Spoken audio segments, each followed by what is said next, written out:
On Mother's Day, my daughter-in-law screamed at me in front of 100 guests. "Get out of here and go fix lunch, you useless old woman." I just obeyed. As I was serving myself, she knocked my plate to the floor and made me clean it up. I had set aside $40,000 to give to her. Instead, I gave her an envelope with a photo that made her pass out. "I'm glad to have you here. Follow my story until the end and tell me which city you are watching from so I can see how far my story has reached. My name is Rebecca, and I'm 60 years old. I never thought that at this age I would be standing in the middle of the kitchen of my own home, cleaning food off the floor while 100 guests watched me from the open dining room door. The plate had shattered against the tiles with a crash that silenced all the conversations at the party. It had all started as a normal celebration. It was my son Daniel's 35th birthday, and like every year, Luna had insisted on throwing a huge party. Of course, I was the one who cooked, cleaned, and prepared everything while she strolled around like the perfect hostess, receiving compliments for an immaculate house and a delicious meal that she had never even touched. That morning, I had woken up at 5 a.m. to start the preparations. There was a roasted turkey, side dishes, and homemade desserts that I knew Daniel had loved since he was a boy.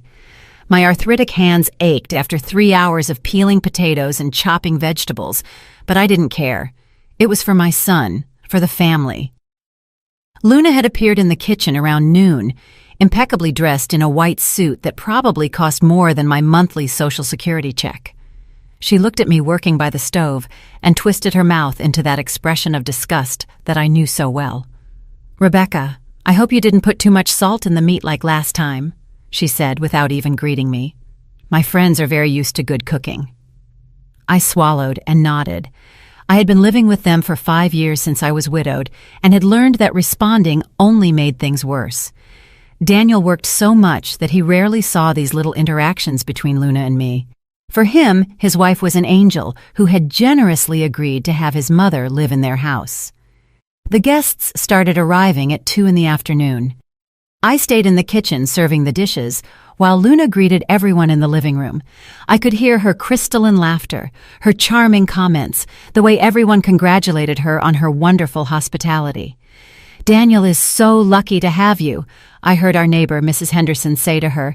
"Not all wives would go to so much trouble to throw such an elegant party." Luna accepted the compliments with false modesty, knowing perfectly well that I was in the back, sweating over the hot stove while she shone in the spotlight.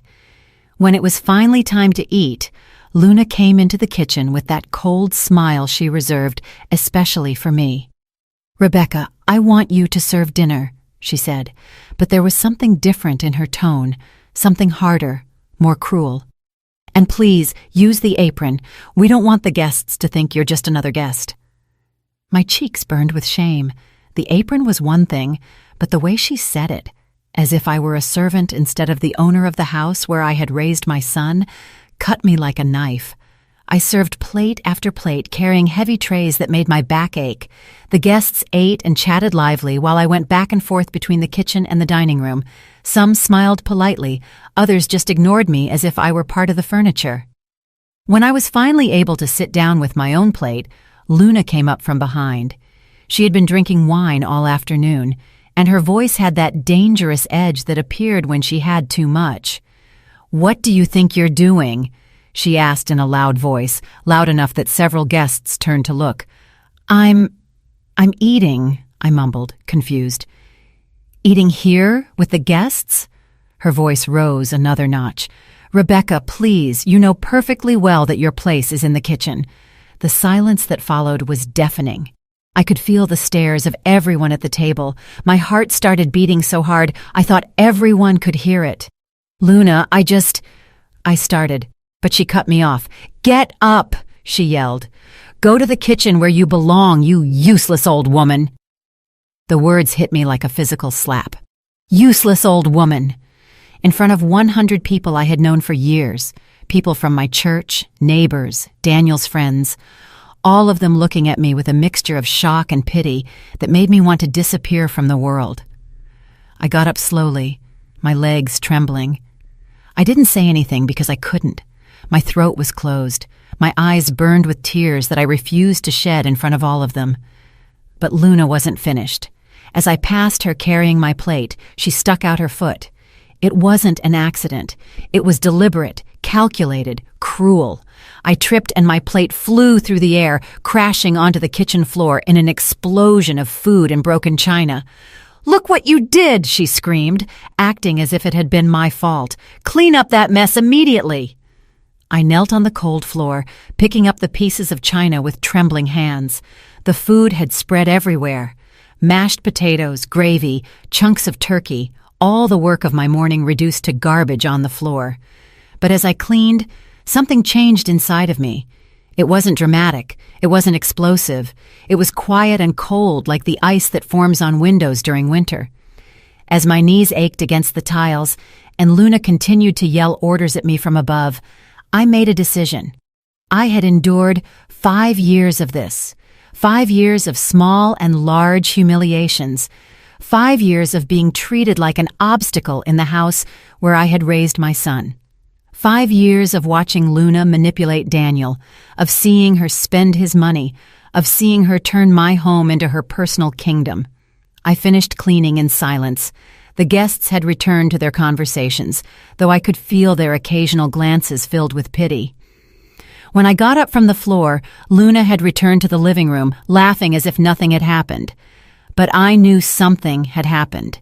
Something had changed forever in that kitchen, among the broken pieces of china and the wasted food. That night, after all the guests had left and Luna had gone to bed, satisfied with her performance, I stayed awake in my small room. In my desk drawer was an envelope I had been saving for weeks, an envelope that contained $40,000 in cash, money I had saved for years to give to Luna as a gift. But now I had other plans for that money, plans that Luna would never see coming.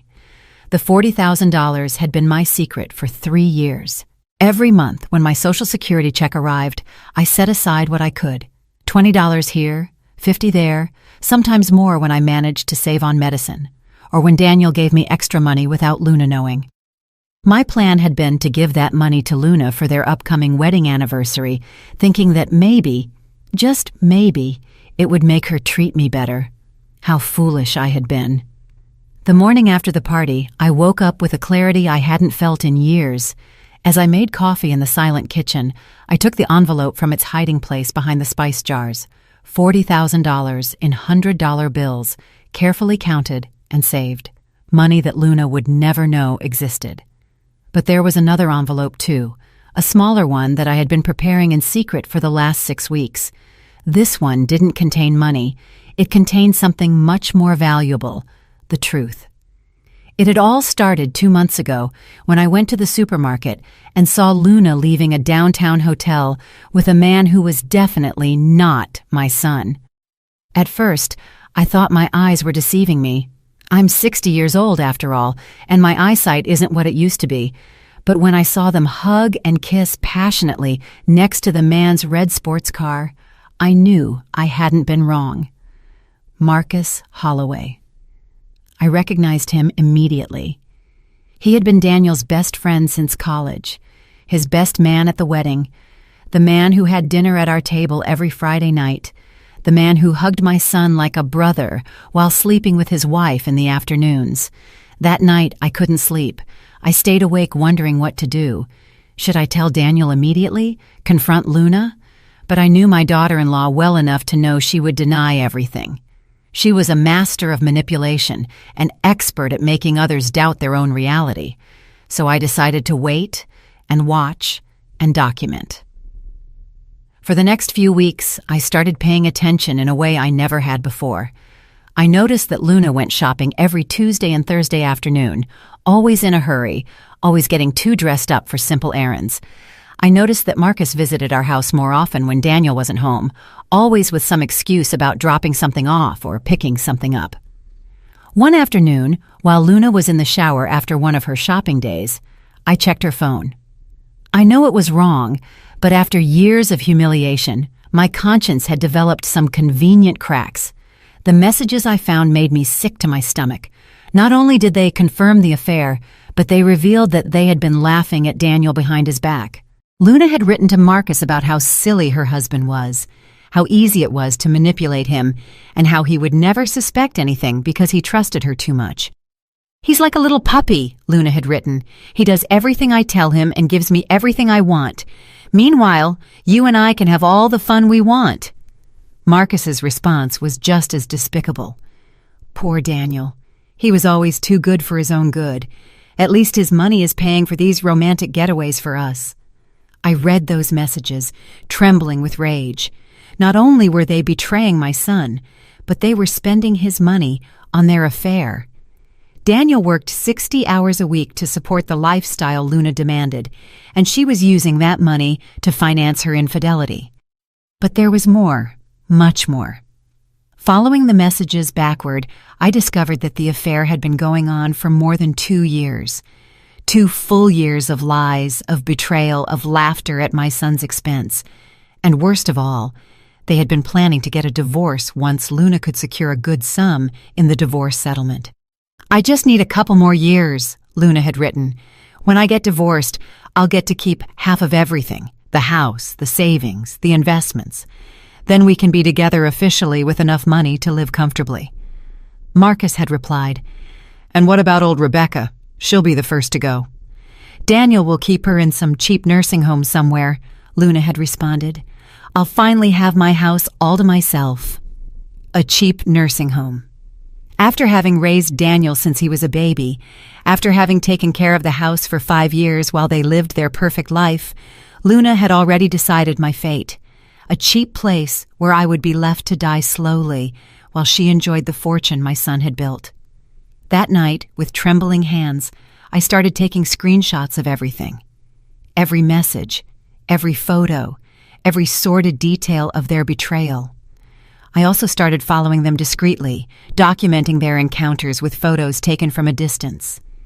In 3 weeks, I had gathered enough evidence to destroy the perfect life Luna had built on lies. But I knew I had to be strategic. I couldn't just show everything to Daniel at once.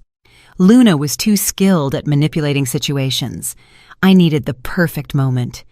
The perfect moment came the morning after the party, when Luna came down for breakfast with that satisfied smile she had worn since the night before. "Good morning, Rebecca," she said with false sweetness. "I hope you learned your lesson from last night. We don't want any more embarrassing scenes, do we?" I stared at her as I made her coffee exactly the way she liked it. 2 spoonfuls of sugar, a splash of cream, just as I had done every morning for 5 years. "By the way," she continued, sitting down at the table and extending her perfectly manicured nails, "Marcus is coming over for lunch today. Daniel is at that big meeting until late, so make something special. You know how much Marcus appreciates a good home-cooked meal." The irony was so thick, I could almost cut it with a knife. Marcus coming for lunch at Daniel's table while my son was working to support the woman who was betraying them both. "Of course," I said quietly. "I'll make something very special." Luna smiled, satisfied with my apparent submission. She had no idea that in my desk drawer, next to the envelope with $40,000, there was another envelope. An envelope that contained a single photograph that would change her world forever. A photograph I had taken the week before when I had followed them to their favorite hotel.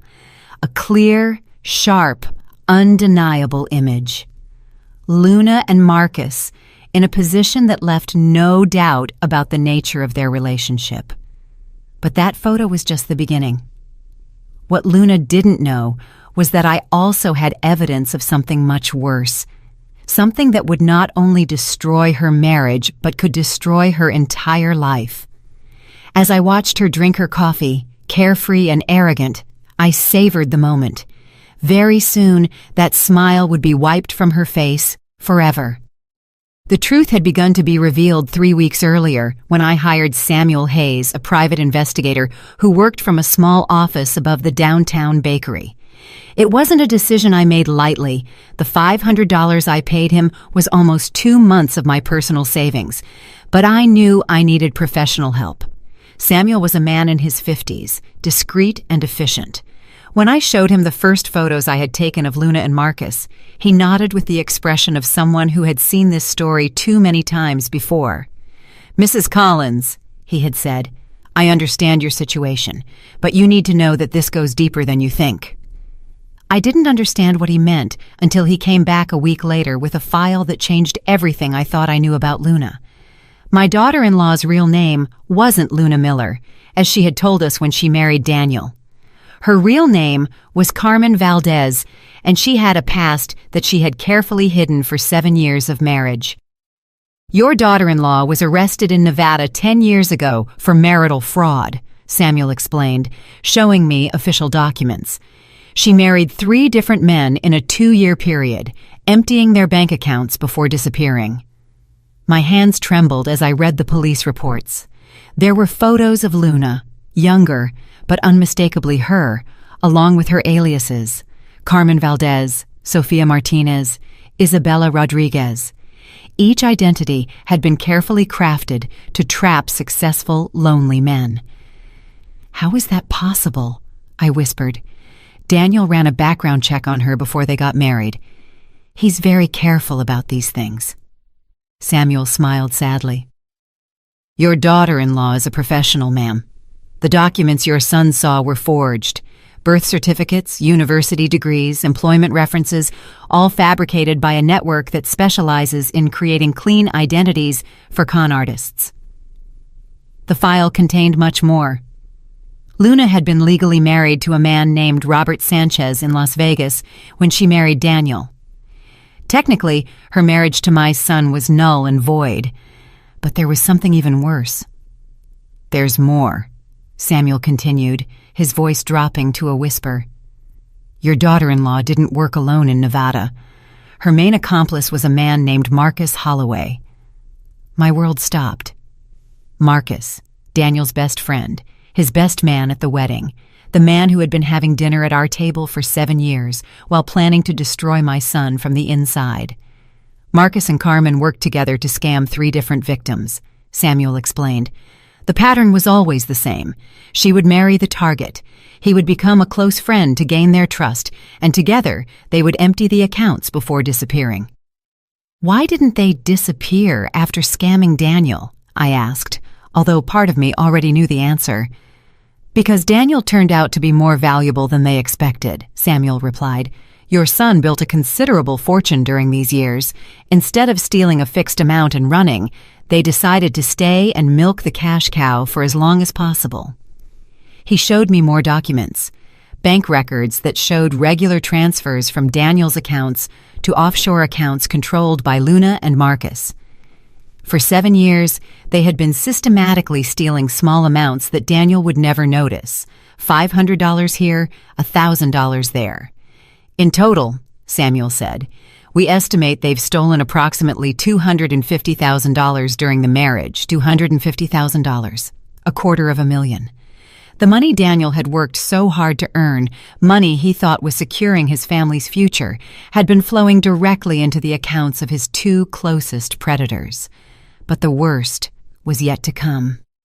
"There's something else, Mrs. Collins," Samuel said, hesitating for the first time. "Something I found in my investigations into Carmen's past." He handed me a separate folder.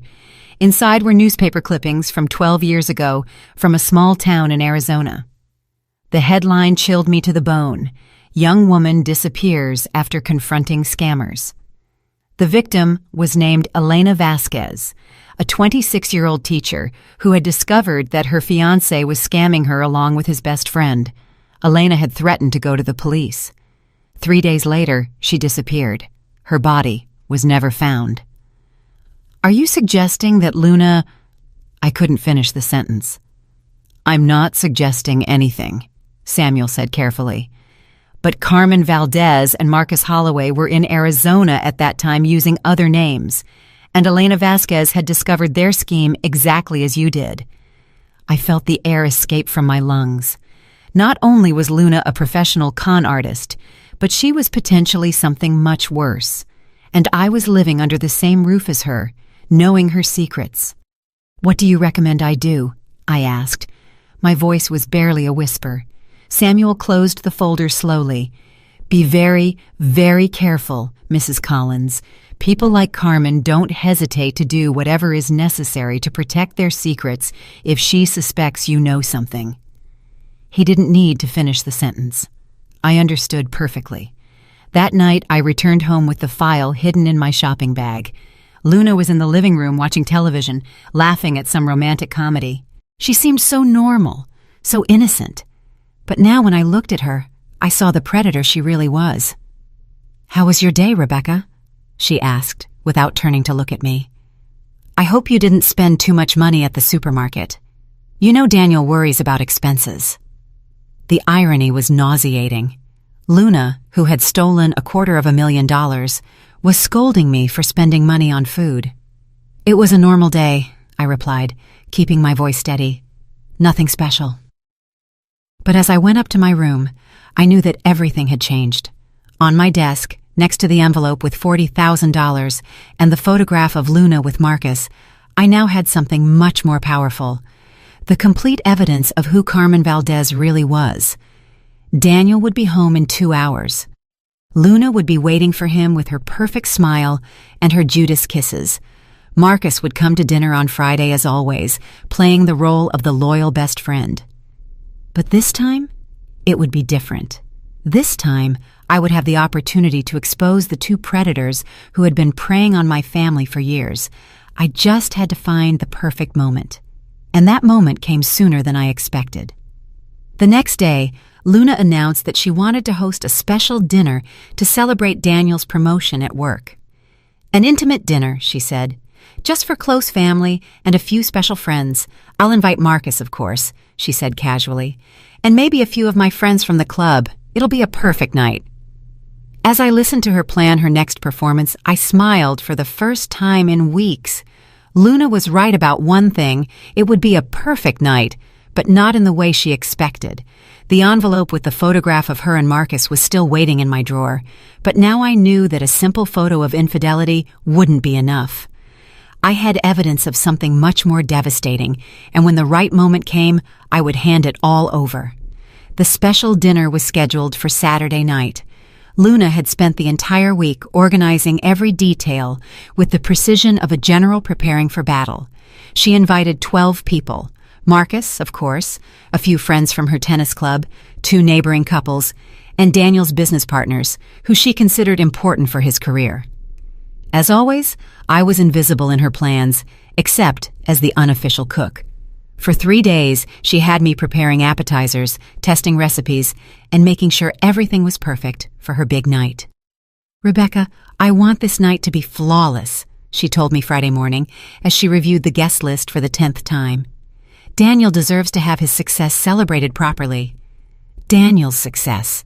The irony ached in my chest. My son had worked 16-hour days for months to get that promotion, sacrificing time with friends, hobbies, even me, and all to give Luna the lifestyle she demanded, without knowing that she had been systematically robbing him for 7 years. That afternoon, while Luna was out for her weekly spa treatment, which I now knew was her time with Marcus, I called Samuel Hayes. "Are you sure you want to do this tonight?" he asked me. "Once you open that Pandora's box, you can't close it." "I'm sure," I replied, surprised at the firmness in my own voice. "My son deserves to know the truth." "All right. I sent you all the additional documentation you requested by mail. It should arrive this afternoon. And Mrs. Collins, be careful. Carmen is unpredictable when she feels cornered." The package arrived at 4 p.m. Inside were certified copies of everything. The police reports from Nevada, the marriage records that showed Luna was still legally married to Robert Sanchez, the bank records of the transfers, and even information about Elena Vasquez and her disappearance. There was also something I hadn't expected, photos of Luna and Marcus taken that very afternoon at the downtown hotel. Samuel had followed my request to get fresh evidence they couldn't deny or explain. As I organized all the documents in chronological order, I felt a strange calm take over me. After years of feeling powerless, I finally had control over something. The truth was my weapon, and it was as sharp as a razor. The guests started arriving at 7. Luna was radiant in a blue dress that probably cost more than my monthly rent. She greeted each person with effusive hugs and that musical laugh she used when she wanted to impress. Daniel came home from work just in time, still in his suit, visibly tired, but smiling because of the effort Luna had made to celebrate him. My heart broke to see the genuine gratitude in his eyes when he kissed her on the cheek. "Thank you for organizing all this, honey," he said. "I know how much work it took you." "Anything for you, my love," Luna replied, with that sweet voice she had perfected over years of deception. Marcus was the last to arrive, of course. He came in with that confident smile he had cultivated over years of betrayal, hugging Daniel like the brother he pretended to be. "Congratulations, brother," he shouted, patting him on the back with false enthusiasm. "You totally deserve it." "You deserve it," I thought bitterly. "You deserve to know that your best friend has been betraying you for years." The dinner went on like all of Luna's dinners, perfectly choreographed, full of superficial conversations and forced laughter. I served each dish in silence, invisible as always, watching the performance from the shadows. During dessert, Luna stood up with her wine glass in hand. "I want to make a toast," she announced, her voice projecting throughout the dining room. "To my wonderful husband Daniel, who worked so hard to give us this beautiful life, and to our dear friends, especially Marcus, who has been like a brother to us all these years." Everyone raised their glasses. Marcus smiled and winked at Luna in a way that only I noticed. Daniel beamed with pride, completely unaware that he was toasting his own betrayal. "And of course," Luna continued, her gaze finding mine from the kitchen, "to family, to those who understand their place and their role in our lives." That was the last straw, her place and her role. As if I were an employee instead of the mother who had raised the man who was supporting her. I slowly took off my apron and walked into the dining room. Everyone looked at me in surprise. I never interrupted Luna's dinners. "Luna," I said, my voice calm but clear, "I think there's something you should see." Her smile faltered for a moment. "Rebecca, we're in the middle of a celebration. Whatever it is can wait." I didn't respond, taking the envelope from my apron. "This can't wait." The silence in the dining room was palpable. Daniel looked at me, confused, while Marcus had noticeably paled. "What is that?" Luna asked, but there was something in her voice that suggested she already knew. "It's a gift," I said, extending the envelope to her, "similar to the one I had planned to give you. $40,000 I had saved for years, thinking that maybe it would earn me your respect." Luna blinked, clearly disoriented by the change in my behavior. "But after Daniel's birthday party last week," I continued, "I decided you deserved something different, something more appropriate." With trembling hands, Luna took the envelope. The room was so quiet that I could hear the paper crinkling as she opened it. The first thing she saw was the photograph, the clear, sharp, undeniable image of her and Marcus in a compromising position outside the downtown hotel. Taken just hours earlier, the color completely drained from her face. Her legs wobbled, and for a moment I thought she was going to fall. What is this?" she whispered, although we both knew exactly what it was. "Keep looking," I said calmly. "There's more." With trembling fingers, Luna pulled out the next document, a certified copy of the marriage record between Carmen Valdez and Robert Sanchez, dated 2 years before her wedding to Daniel. Marcus had gotten up from his chair, his face a mask of panic. Daniel was looking between the photo and his wife, trying to process what he was seeing. "Luna," Daniel said, his voice barely a whisper. "What is this?" But Luna didn't answer. She was staring at the third document, the police report from Nevada that identified her as Carmen Valdez, wanted for marital fraud. It was then that she collapsed. It wasn't an elegant faint like in the movies. It was a complete, total, devastating collapse. Her body folded in on itself as if she had received a physical blow, and she fell to her knees on the dining room floor. The guests jumped back, some of them gasping. Marcus ran toward her, but he stopped when Daniel looked at him with an expression I had never seen on my son before. "Don't you dare touch her," Daniel said. His voice was dangerously low. "Don't you dare touch my wife." "Daniel, brother." "I can explain," Marcus began. "Explain what?" Daniel held up the photo with trembling hands. Explain why my best friend is sleeping with my wife. Explain why my wife apparently has another name and another husband. Luna was sobbing on the floor, but they weren't tears of remorse. They were tears of panic from a woman who knew that her carefully constructed world had just collapsed. There are more documents in the envelope, I said softly, addressing Daniel. Much more. Daniel dumped the contents of the envelope onto the dining room table. Bank records, additional photographs, police reports, all scattered in front of the guests who had come to celebrate his success. The silence that followed was absolute. 12 people stared at the evidence of a betrayal so complete, so devastating, that no one knew what to say. Finally, Daniel spoke, his voice broken but firm. I want everyone to leave now. The guests didn't need to be told twice. They got up and left in silence.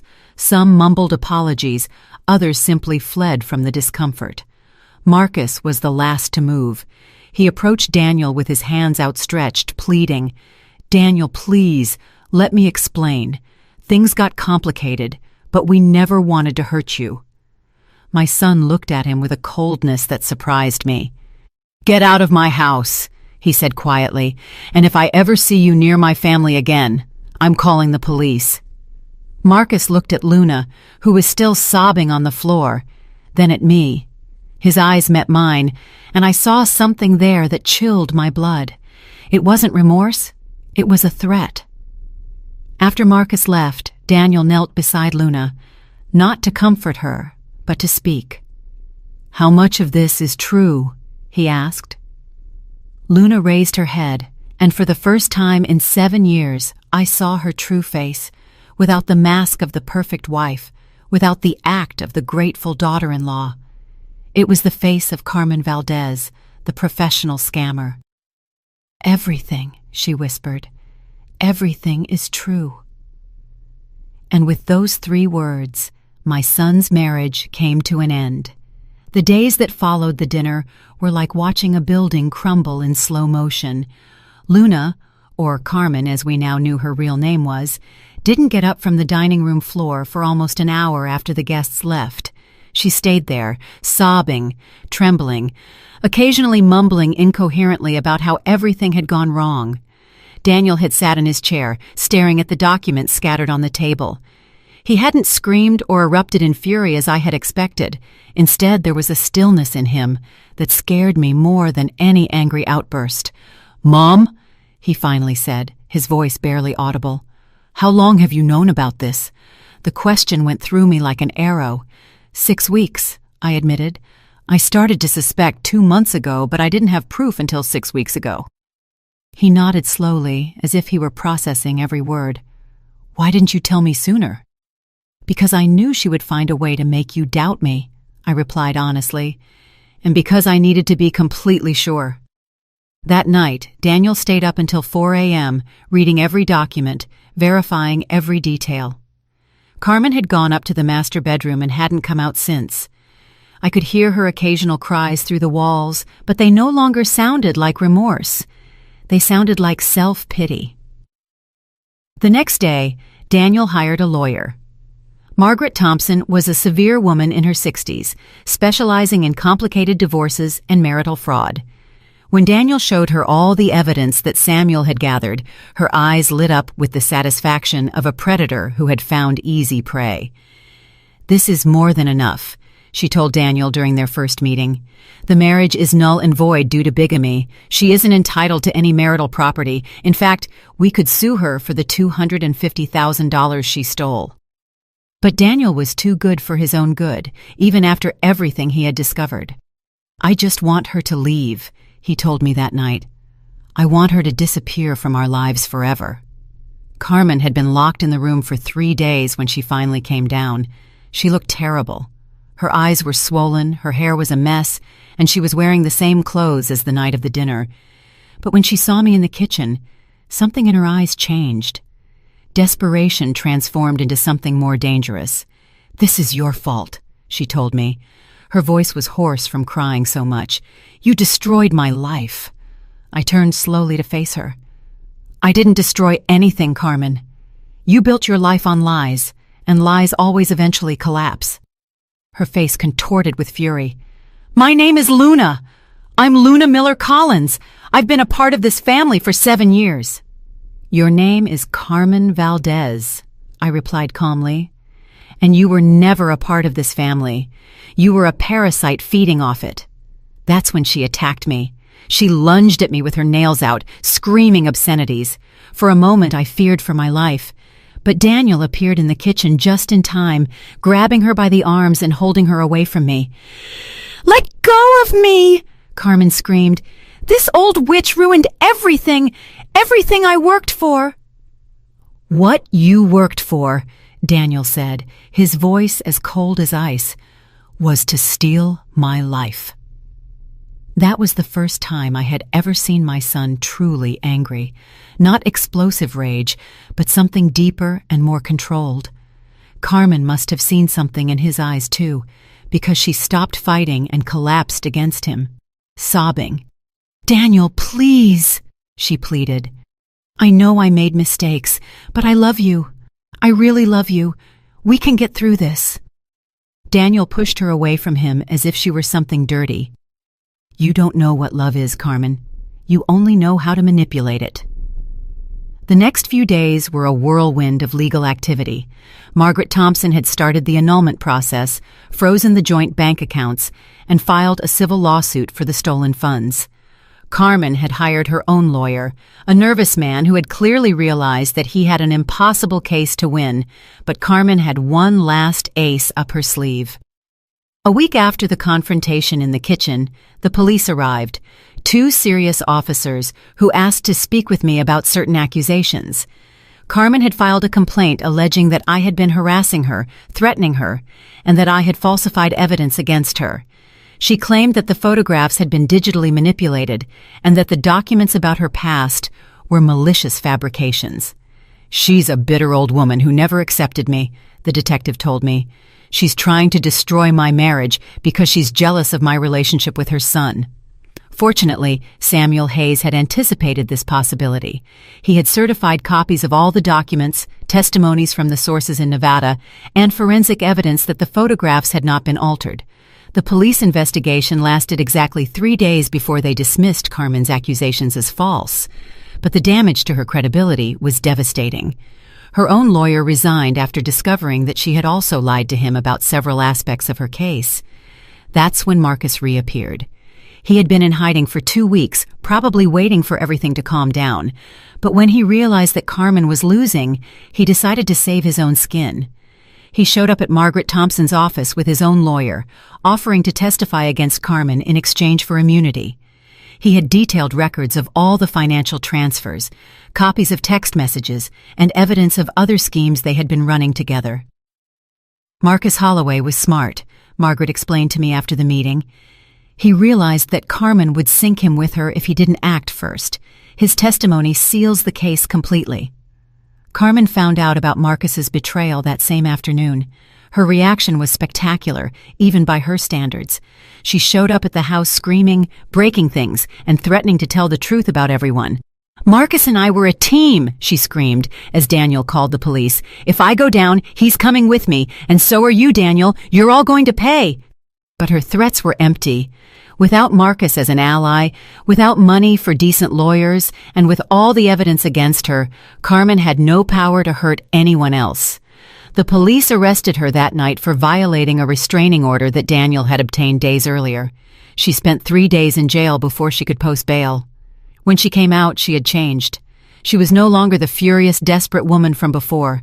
She was something more dangerous, a woman who had accepted that she had lost everything, and who now only wanted to cause the most damage possible. This isn't over, she told me when she came to pick up her things under police supervision.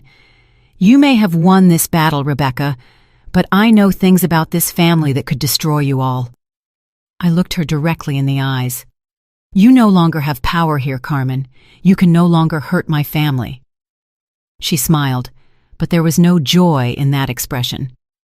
We'll see. 3 days later, Carmen Valdez disappeared. She packed her most valuable belongings overnight and simply vanished. She didn't leave a forwarding address. She didn't say where she was going. One day, she was there. The next, she had disappeared as if she had never existed. Daniel found a note in the master bedroom. "This isn't over. I'll be back when you least expect it." But I knew she wouldn't come back. Carmen was a predator, and predators always look for easy prey. Daniel was no longer easy prey. He was no longer the naive man he had been when she met him. Marcus didn't stay either.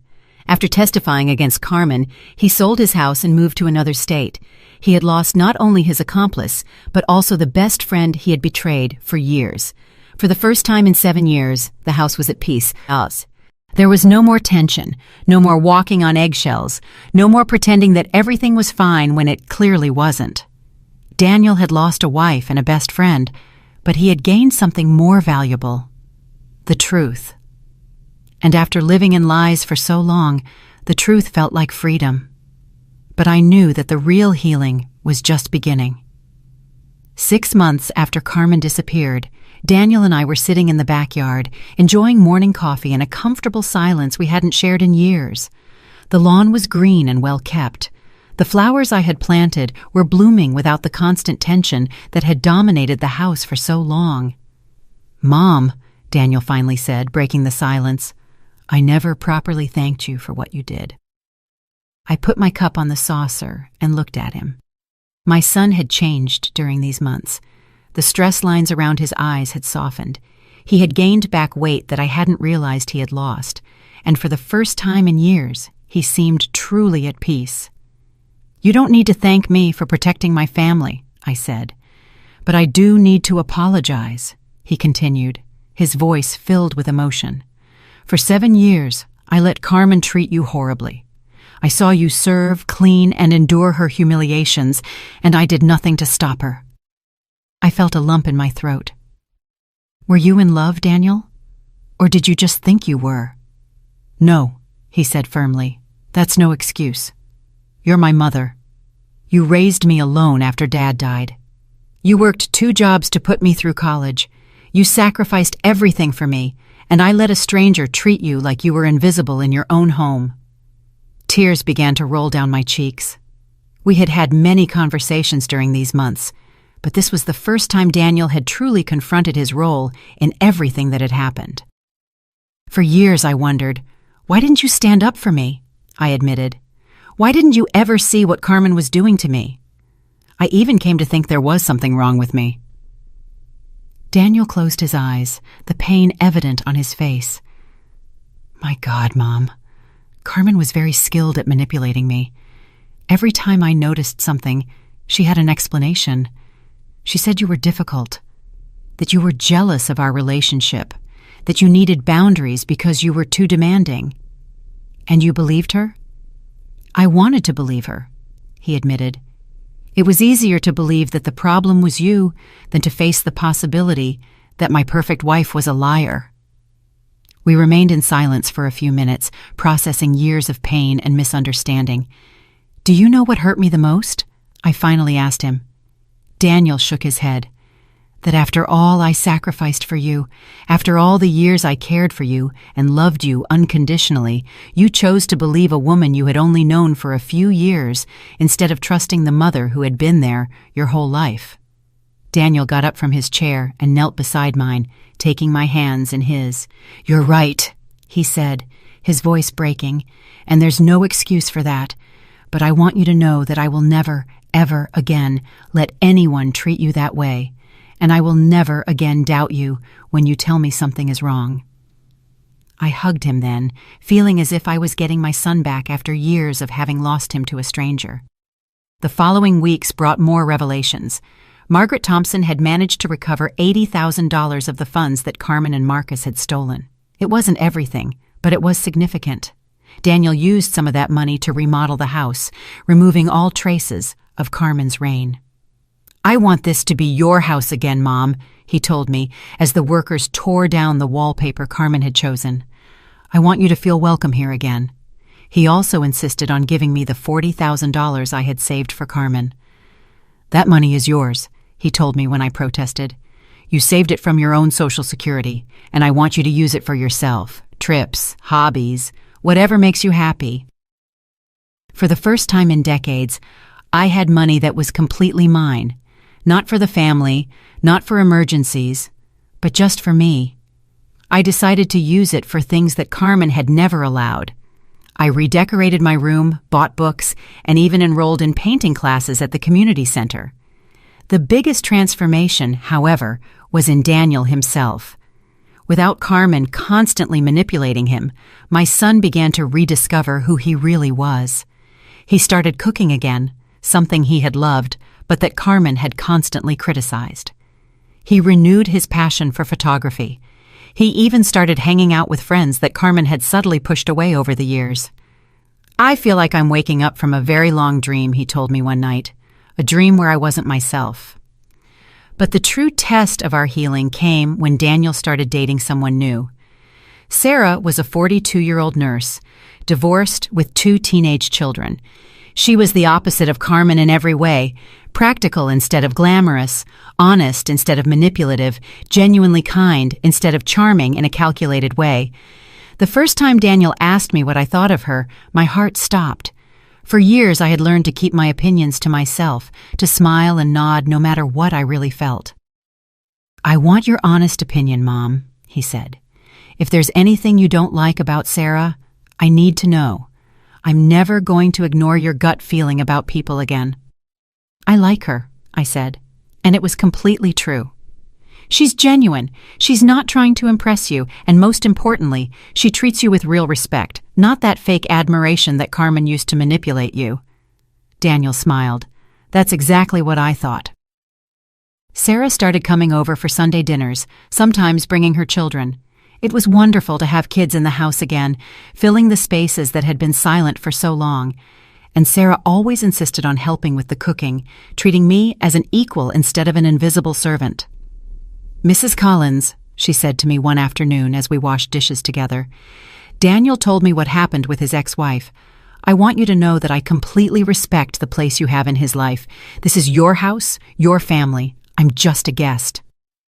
I felt tears well up in my eyes.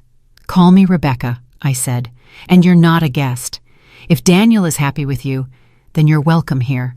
A year after Carmen's disappearance, we received news of her for the last time. She had been arrested in Florida under another name, accused of scamming an 80-year-old man. Apparently, she had gone back to her old tricks, but this time she had chosen the wrong victim, a retired detective who had seen through her lies immediately. "Do you feel anything for her?" Daniel asked me when we saw the news. I thought about it for a moment. "Pity," I finally admitted. "Pity for someone who never learned that real relationships based on true love are worth more than anything you can steal or manipulate." Daniel nodded. "I feel the same way, and relief that she's so far away from us." Marcus had also been arrested in Nevada on charges related to his past scams. Apparently, his testimony against Carmen hadn't been enough to protect him from his own crimes. The last I heard of him, he was serving a 5-year prison sentence. During the second year after Carmen's departure, Daniel and Sarah got engaged. This time, Daniel asked for my blessing before proposing. "Are you sure it's the right thing?" I asked him. Not because I doubted Sarah, but because I wanted to be sure that Daniel was making the decision for the right reasons. "I'm sure," he told me, "but this time I'm going to do things differently. No big ceremonies, no trying to impress anyone, just close family, people who truly love us." Daniel and Sarah's wedding was everything his first wedding hadn't been: intimate, heartfelt, and full of real love instead of spectacle. They asked me to walk down the aisle with Daniel, officially acknowledging the role I had in his life. "You're the most important woman in my life," he said as we walked, "and I want Sarah and everyone else to know it." Now, 3 years after it all started, I'm sitting in the same backyard where Daniel and I had that crucial conversation. But now I'm not alone. Sarah is next to me, showing me how to use a tablet to look at pictures of her kids in college.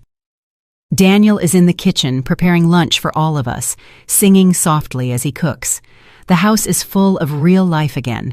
Not the fake, perfect life that Carmen had created, but the messy, imperfect, but genuinely happy life of a real family. Sometimes I wonder what would have happened if I had never found the courage to expose Carmen, if I had remained silent, enduring her humiliations, watching my son be manipulated and robbed without doing anything. But it no longer matters. I made the right decision at the right time. I protected my family the way I knew how, with patience, with evidence, and with the truth. And now, for the first time in years, we are all exactly where we belong. Did you like my story, and which city are you listening from? Let's meet in the comments. If you like the story, you can support me by sending a super thanks, so I can keep bringing more stories like this. Thank you so much for your sweet support. I'm looking forward to your comments on the story. On the screen, you can see 2 new life stories that I highly recommend. There's so much more on my channel. Don't forget to subscribe. See you in the next life story with love and respect.